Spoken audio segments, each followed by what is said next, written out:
Chez Ultra Cooker, on vient tester la Moulinex Easy Fry Max et dans cette vidéo, on va vous dire ce qu'on en pense honnêtement.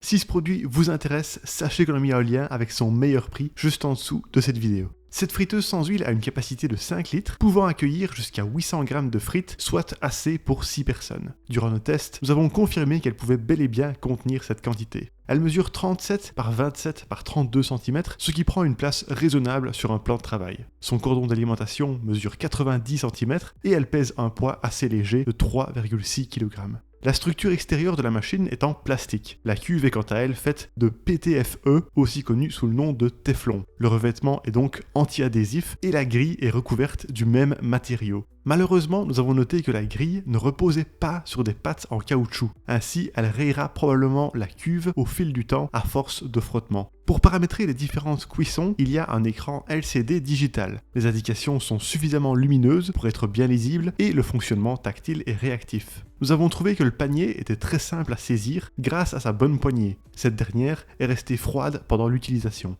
Les côtés de la friteuse ont un peu chauffé, jusqu'à 48 degrés maximum, mais pas au point de devenir brûlant. Enfin, la résistance chauffante se situe au-dessus de la cuve dans la friteuse. Elle est visible et accessible si besoin.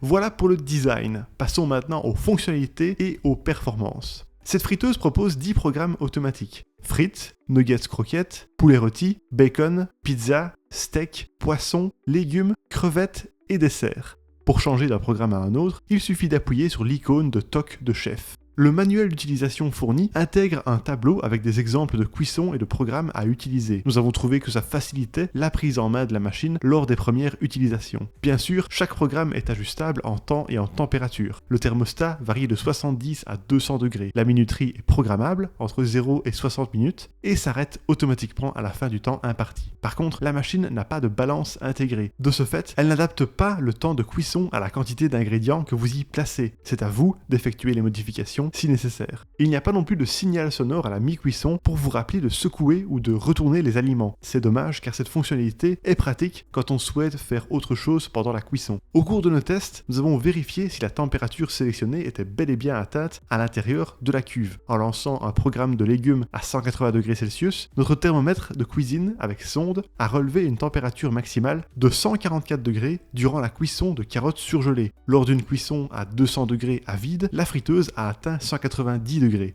Pour tester les performances de cette friteuse, nous avons cuit divers aliments surgelés, des frites allumettes, des carottes en rondelles, une cuisse de poulet et des nuggets. Nous avons tenté d'utiliser le programme qui correspondait le mieux à chaque cuisson et voici nos résultats. Lors d'une cuisson de 300 g de frites allumettes surgelées à 180 degrés avec le programme frites, nous avons constaté que certaines frites commençaient déjà à dorer après 10 minutes. Après 15 minutes, seules les frites au centre de la cuve étaient moins bien dorées. Enfin, après 20 minutes, nous avons eu de bonnes frites bien cuites et croustillantes. La cuisson de 300 g de carottes en rondelles surgelées à 180 degrés avec le programme légumes ne nous a malheureusement pas autant satisfait. Après 8 minutes, les carottes n'étaient pas du tout assez cuites. Après 15 minutes, elles n'étaient pas encore assez cuites non plus. Et après 20 minutes, les carottes qui étaient vraiment cuites avaient le bord brûlé. Nous avons également cuit une cuisse de poulet surgelée de 145 g sous le programme poulet rôti à 200 degrés pendant 40 minutes. Nous l'avons retourné après 20 minutes et le résultat était très bon. Le poulet était bien cuit à cœur et la peau était croustillante. Enfin, nous avons cuit 12 nuggets de poulet, soit environ 250 g,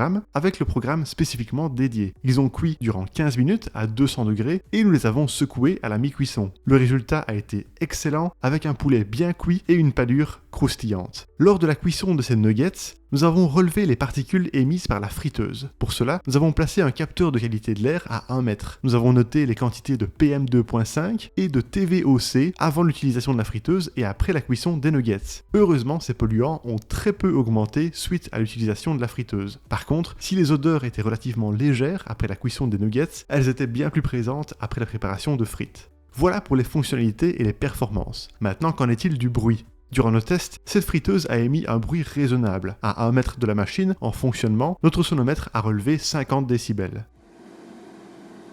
Par contre, nous aurions apprécié que les signaux sonores soient moins bruyants. Ils sont pratiques pour indiquer la fin de la cuisson quand on n'est pas dans la même pièce, mais ils sont trop bruyants quand il s'agit de paramétrer la machine, car ils émettent quand même 68 décibels à 30 cm de distance. Enfin, terminons ce test en évaluant la facilité d'entretien.